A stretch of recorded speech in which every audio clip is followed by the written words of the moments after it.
The story you are about to hear is true. Only the names have been changed to protect the innocent.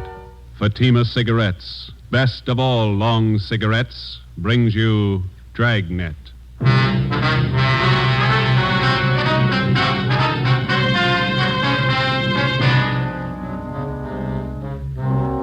You're a detective sergeant. You're assigned to bunco detail. An expert confidence man has resumed operations in your city. His criminal record dates back 35 years. He's a master in the art of the gentle swindle.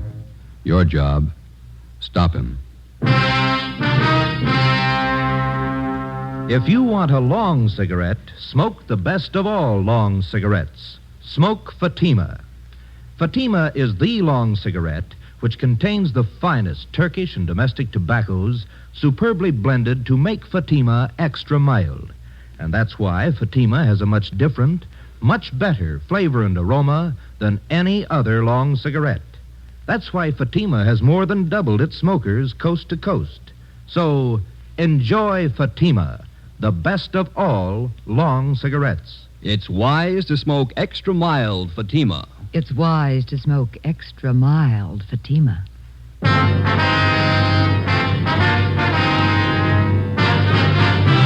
Dragnet, the documented drama of an actual crime. For the next 30 minutes, in cooperation with the Los Angeles Police Department, you will travel step by step on the side of the law through an actual case from official police files. From beginning to end, from crime to punishment, Dragnet is the story of your police force in action. It was Tuesday, July 28th. It was warm in Los Angeles. We were working the day watch at a bunco detail. My partner's Ben Romero. The boss is Thad Brown, chief of detectives. My name's Friday. I was on the way back from the record bureau, and it was 10:45 a.m. when I got to room 38, bunco fugitive detail. Friday? Captain, they're bringing him in now. Sit down. Thanks. There's the mama sheet on him. Oh, Gentleman Wallace. I thought he was out of our hair for good. So did I till this turned up. I heard he was working in New York. Look at the package on this guy. Feels like a good-sized dictionary. Yeah. Check the date of his first arrest there. June 2nd, 1913. He's been in and out of jail all over the country. Look, Lane County, Oregon, forgery. Bum check beef, San Francisco, 1914. Embezzlement, Santa Ana. Parole violation, Seattle, Portland. More checks, Reno. Billings, Montana, forgery, 1920. Dayton, Ohio, Pittsburgh, New York, grand larceny. Bunco Raps, Las Vegas, Cleveland, Chicago. That's only the first page. There's a couple more there. Yeah, it reads like a novel. Just about as long. What's the story on Wallace this time? What have we got? He reached a couple of used car dealers Saturday. Took them for $2,000 each, and we can't touch him. Why not? How'd he work it? Well, Saturday afternoon, he went to a car lot on the corner of South 3rd and Washington, and he bought a 1948 Lincoln sedan. Showed him his identification, wrote a check for $1,500 for a down payment, and drove away. Another bum check deal. That's a little more than that. About 45 minutes after he left, he drove into another used car lot 2 blocks away from the place where he bought the Lincoln. Yeah. Told the salesman there that he didn't like the car and he wanted to trade it in on another one. The salesman offered him $900 less than he paid for it. Wallace accepted and offered them a personal check to cover the balance. And the salesman went for it? Almost. Wallace seemed so anxious to get rid of the car that the clerk got suspicious, but it was late Saturday and he couldn't call the bank on Wallace's check. So he called the place where Wallace bought the car. That's right. We found out that the sale was made less than an hour before and that Wallace had given them his personal check for it. And then the 2 used car dealers got on the phone, decided that Wallace was pulling a fast hustle, called a cop, and had him jailed. Hold that light a minute, will you? Thanks. Yeah, then what? Well, when the banks opened Monday morning, they called about Wallace's account. He had enough money in to cover both checks. Wallace got a lawyer and threatened suit against the 2 car dealers. He had both of them cold. They settled out of court for $2,000 apiece. Quick deal. Sounds like a master. He's been grifting for 35 years. Knows the con game any way they want to play it. We can't even book him on a VAG charge. He's got a job. And who's he working for? Plastic outfit out in Pasadena. Salesman. Is he registered under 5238? He is. No, just a minute. Yeah? All right, send him in. Romero, he's got Wallace with him. Captain? Ben? Wallace, this is Captain Bryce. Captain, I'm very happy to know you. I've heard a lot about you. Yeah. Sergeant Friday, how are you? We'd like to talk to you, Wallace. Sit down. Oh, well, thanks. Warm out today. Perspiring. Now, what is it I can help you gentlemen with? Always glad to cooperate. You don't have to give us a build-up, Wallace. We're not buying. You know me better than that, Sergeant. No point in making this visit an unpleasant one. Cordiality, that's a secret. My mother always used to tell me that. She used to say... Look, mister, you're not here to get the keys to the city hall. You're here for investigation. I'm here out of courtesy, Captain. My lawyer informed me I didn't have to come. I don't believe in making enemies, that's all. For a guy that's not trying, you've done pretty well, haven't you?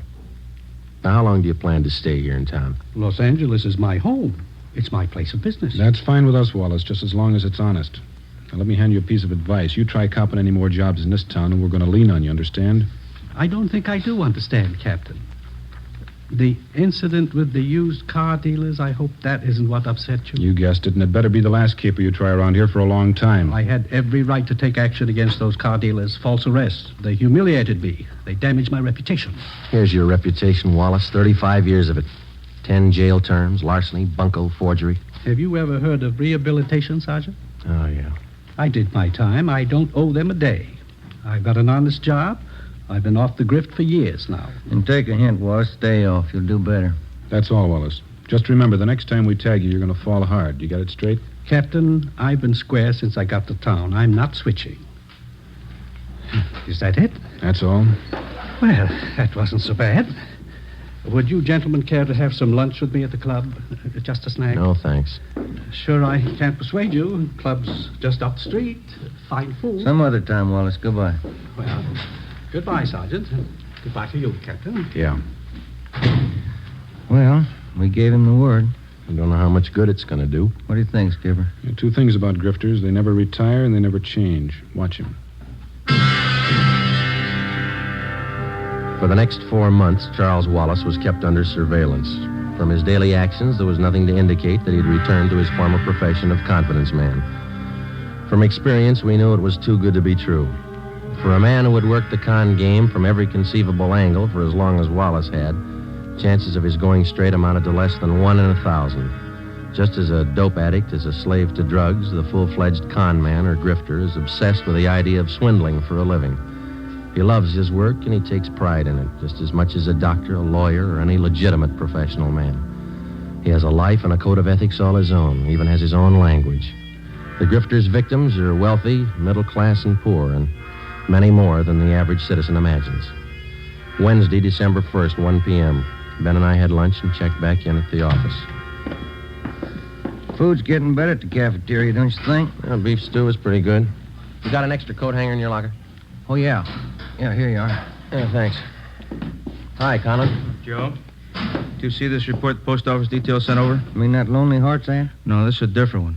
Real twist. How you mean, Harry? Let me look, huh? Here. Barney Grant, that's the name he uses anyway. A couple of weeks ago, he planted a small want ad in the newspapers around town. Been cleaning up ever since. How'd he work you? Here, take a look at the ad he was running. Remember, tomorrow is the last day to send your dollar to Box 565, Main Post Office, Los Angeles. Was that all? That's all it took. Last couple of days, been getting about 40 letters a day from people in this city. With $1 in each one. Ad doesn't promise a thing. Just send your dollar. People send them. They picked the guy up, Harry? He called for the last batch of letters 2 days ago. Probably pulled out. Postal inspectors checked the address he gave when he applied for the box. They never heard of him there. Barney Grant. Does that sound familiar to you, Ben? Little, yeah. Maybe R&I has a package on it. Mm-hmm. Friday, see you a minute. Right, Captain. Ben, you and Conan want to check that name through R&I? I'll be in with the skipper. Yeah, okay, Jack. Well, Friday, close the door, will you? Sure. This is Mr. Sawyer. He's with the Western Central Railroad, Sergeant Friday. Sergeant. How are you? It's about Wallace, Friday. Mr. Sawyer has a complaint against him. We've got the crime report. Gentleman Wallace? Yeah. You want to fill him in, Mr. Sawyer? Well, Sergeant, I'm employed as a standards engineer for the Western Central Railroad. Wallace first approached me about a month ago. He said he was an inventor, and he was working on plans of a new type of air brake for use on railroad cars. Go ahead. He said he'd conceived the idea, but that he needed more time and money to perfect his invention. He told me I'd share in half of the profits he got from his idea. It sounded more than fair. How much money did you give him? All I had in my savings account, $3,000. I talked it over with the wife, and the idea looked real good on paper. Yeah. I didn't expect to make too much money for myself out of this, but I thought that if I could get a hold of this braking system, it would certainly help the company out. Mm-hmm. He took your money, and you haven't heard from him since. Well, I presented the plans to the chief specifications engineer in our eastern office. Yeah? I got an answer yesterday, airmail. Our New York office has been working for 2 years on exactly the same set of brake plans. And how'd he get a hold of them? From the Patent Bureau in Washington. Oh, the company has a patent pending on the new device. It's all legal, isn't it? Yes. He simply got the information from them, drew up an exact copy, and submitted them to me. He sold you an invention that your company already owned. Yes, sir. And I'm out $3,000. You know where Wallace might be now? We've checked the boarding house where he was staying. He left there last night. No forwarding address, nothing. We've got an all-out points bulletin on him. Do everything we can. Well, thank you, Captain. Sergeant Friday. You have my card. If there's anything I can do to help, please call. All right, Mr. Sawyer. Goodbye. So long. I know what we're looking for, Joe. Well, let's see. What's that, Romero? On that phony ad the post office detail reported this morning. Check the name Barney Grant through the crime index. That's the name the guy used. Yeah? Oh, this is the package on Gentleman Wallace. That's right. His alias list goes for 3 pages. Read them again. Charles French, Walter Grant, Charles Grant, Barney Grant. That's right. Gentleman Wallace, Barney Grant, same guy. We got out a local broadcast, an APB, and a radiogram on Charles Gentleman Wallace. For a full month, there wasn't a sign of him. Then we received a communication from the Denver, Colorado Police Department. Wallace had cashed worthless checks in that city in the amount of $2,500, and then he'd skipped town. But before he left Denver, he managed another deal. He sold 30 cartons of electric razors, which 1, did not belong to him, 2, had been stolen from another con man and resold, and 3, the razors didn't work in the first place. The mechanisms had been taken out and replaced with lead weights. Another 60 days passed before we got the next report on Wallace from Cleveland, Ohio. By means of forged papers, 2 well-versed assistants, or ropers, and a fast line of talk, Wallace had sold a Cleveland hardware concern a shipment of 10-penny nails, much below the market price. He collected $1,200 as partial payment for the shipment, but it was never delivered. 8 a.m. Monday, March 3rd. Ben and I checked in for work after a weekend off and found a message in the book to report to Chief of Detectives Thad Brown.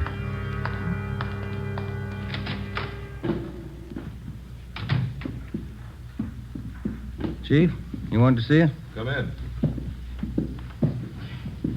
Yes, sir? Gentleman Wallace is back in town. Where'd you get that? Guy by the name of Patterson. So, All right, thanks. Egan, have Patterson brought to the interrogation room. Is that Mouse Patterson, Skipper? Yeah, small-time grifter. He was running with Wallace as late as a month ago back in Pittsburgh. When was Patterson picked up? Last night at a big hotel out in Hollywood. He was working a fast deal. You think he came to town with Wallace? I know he did.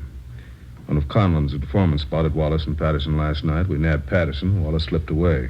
We figured they'd been operating in and out of the city for about 2 weeks. Any idea what his angle is this time? I think so. Take a look at this. Obituary notices flipped from a newspaper. How do these tie in? The con artist takes a dead man's name from the obituary list, finds out a little bit about him, and writes him a letter. He writes the dead man a letter. Here's a sample we had reported to us. Read it. William Radford, 233 South Brookway, Hollywood.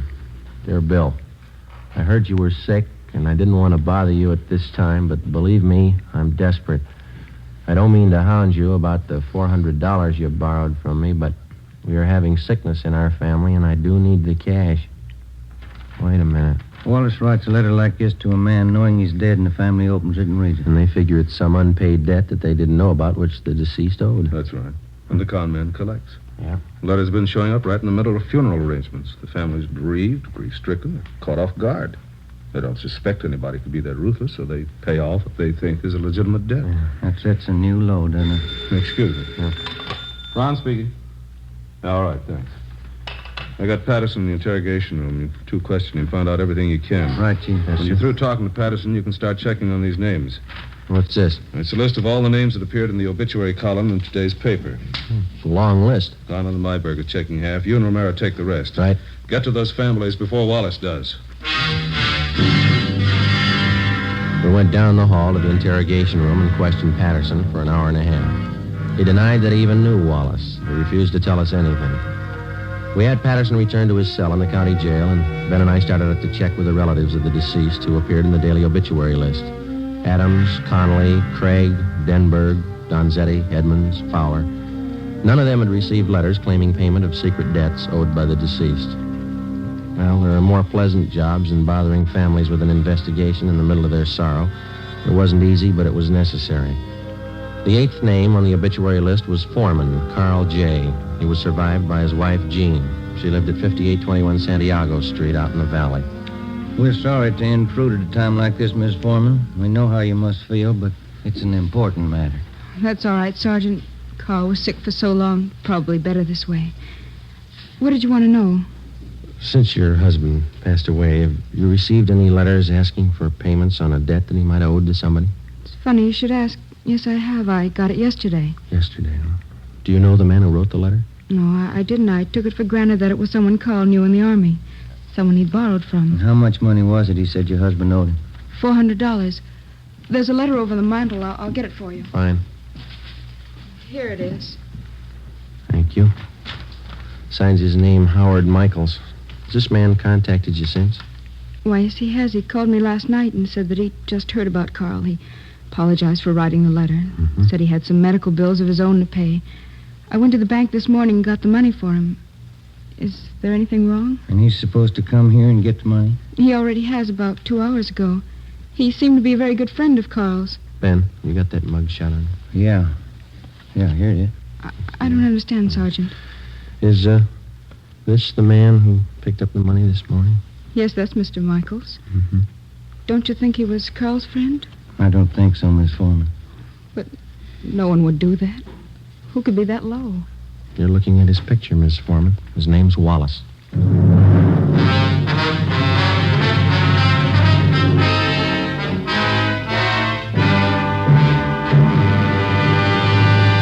You are listening to Dragnet for the step-by-step solution to an actual police case. Here, step by step, are the reasons why Fatima has more than doubled its smokers from coast to coast. Step 1. The name Fatima has always stood for the best in cigarette quality. Step 2. Long cigarette smokers discover Fatima has a much different, much better flavor and aroma. Step 3. Long cigarette smokers find Fatima extra mild. Fatima is the long cigarette which contains the finest Turkish and domestic tobaccos superbly blended to make Fatima extra mild. And that's why more and more smokers every day agree it's wise to smoke extra mild Fatima. It's wise to smoke extra mild Fatima. Yes, the name Fatima on that golden yellow package is your insurance of an extra mild smoke. So, enjoy Fatima, the best of all long cigarettes.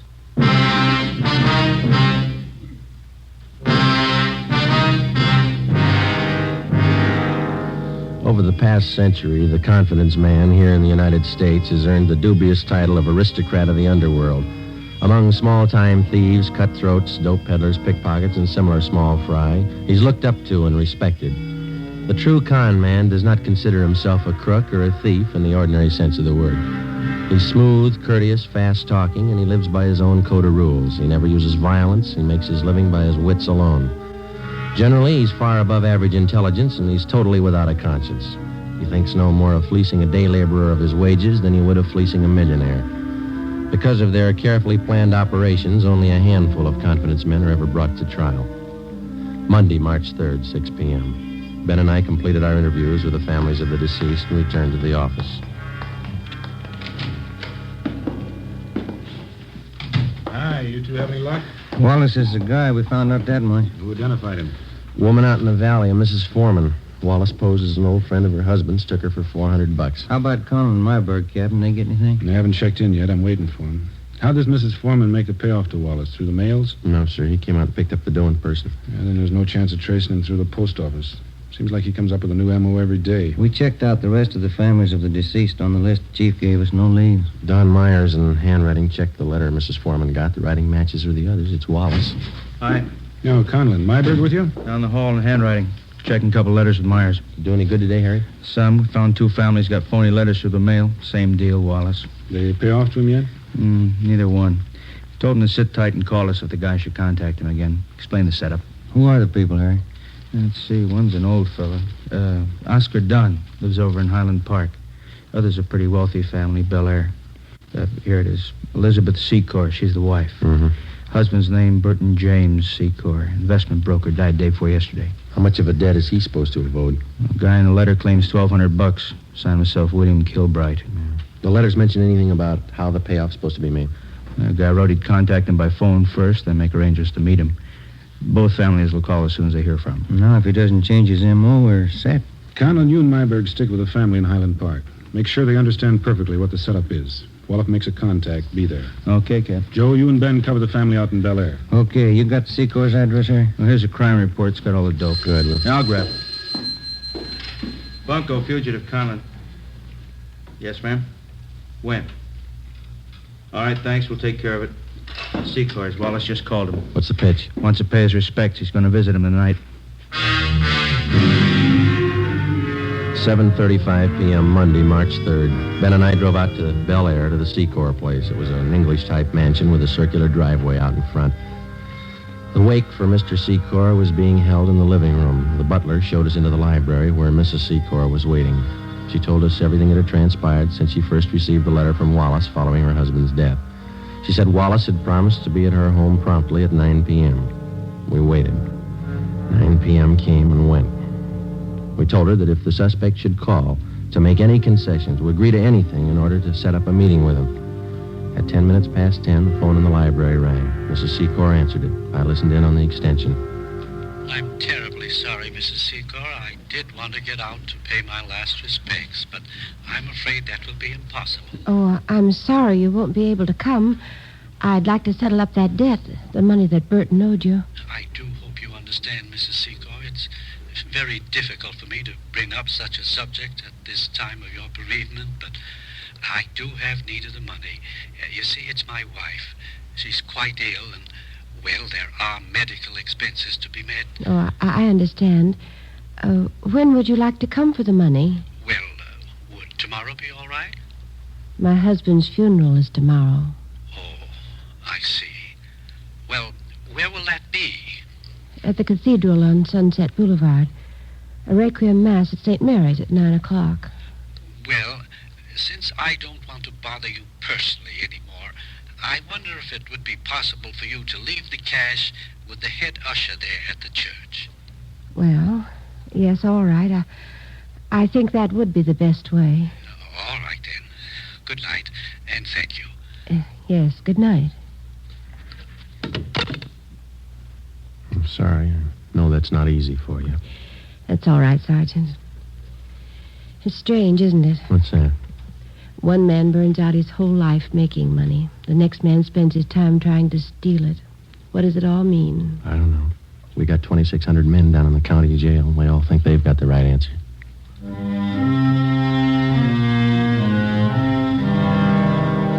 Tuesday, March 4th, 9 a.m. In St. Mary's Cathedral on Sunset Boulevard, the final rites, a Requiem High Mass, was being celebrated for Burton James Secor.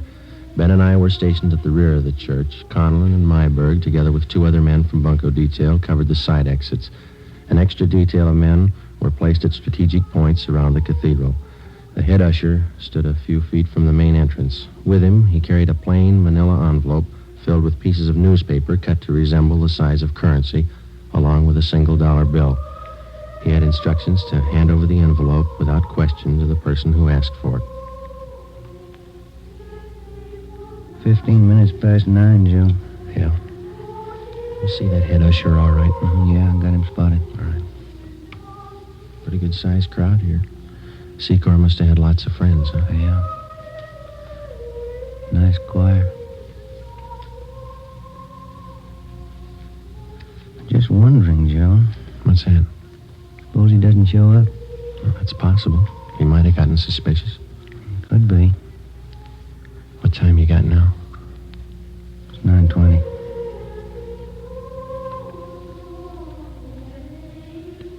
Joe, look. Uniformed messenger just came in the door. Yeah. He's looking around. He's going up to the usher, talking to him. That's it. Usher gave him the envelope. Messenger's leaving. I know. Let's hold it. Give him a lead. All right, let's go.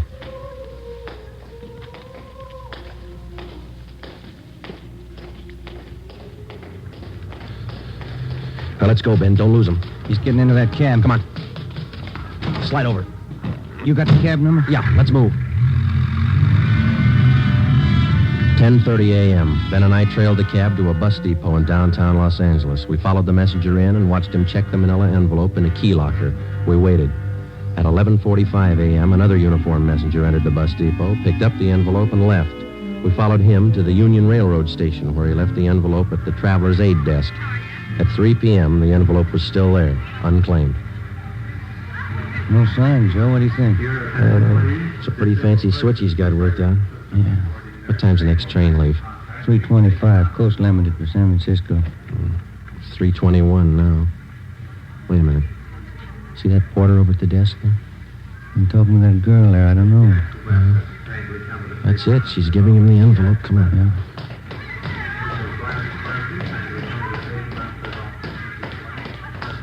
He's heading up the ramp. Yeah, let's hustle. You turn up the left? Yeah, passenger platform, Coast Limited. Not much time. Come on, run. Come on, Ben. Where'd the porter get on? Next car. Come on, run. Let's jump. This way. Through here. That the same porter? Yeah. He's knocking at the door to that compartment, handing him the envelope. That's it. Let's go. Yeah, it's locked. Knock. Yes? What is it? Conductor. Just a minute. What is this? All right, Ben. Now, look, Sergeant, there's no need for any unpleasantness. Certainly we can sit down and talk this thing over like intelligent human beings. Grab the luggage, will you, Ben? All right, let's go, Wallace. Look, will you wait a minute, please? I'm sure we can come to some agreement. I have plenty of money. Look, right here alone in this envelope, plenty of... There's only $1 here. The rest is newspaper. Yeah. I've been taken. So have a lot of people. Let's go.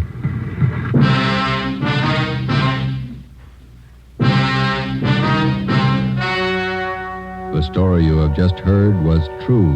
Only the names were changed to protect the innocent. On June 23rd, trial was held in Superior Court, Department 87, City and County of Los Angeles, State of California. In a moment, the results of that trial. It's amazing how many long cigarette smokers are changing to Fatima. Here is the actual report. From coast to coast, Fatima has more than doubled its smokers. Yes, more and more smokers every day are discovering that Fatima is the best of all long cigarettes. Long cigarette smokers find Fatima has a much different, much better flavor and aroma. Long cigarette smokers find that Fatima is extra mild because it's the long cigarette which contains the finest Turkish and domestic tobaccos superbly blended to make it extra mild. So enjoy extra mild Fatima, best of all long cigarettes. It's wise to smoke extra mild Fatima. It's wise to smoke extra mild Fatima.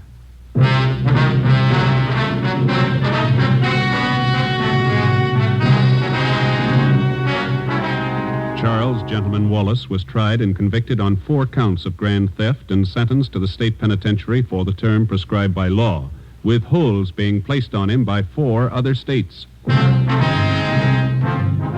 You have just heard Dragnet, authentic cases from official files. Technical advice for Dragnet comes from the Office of Chief of Police W.A. Wharton, Los Angeles Police Department. Dragnet wishes to thank the editors of True Detective magazine for their considerate appraisal of this program. For those of you who may be interested, the behind-the-scenes story of Dragnet appears in the March issue of True Detective. Fatima Cigarettes, the best of all long cigarettes, has brought you Dragnet from Los Angeles. Tomorrow, hear the Ronald Colemans in the charming series Halls of Ivy on NBC.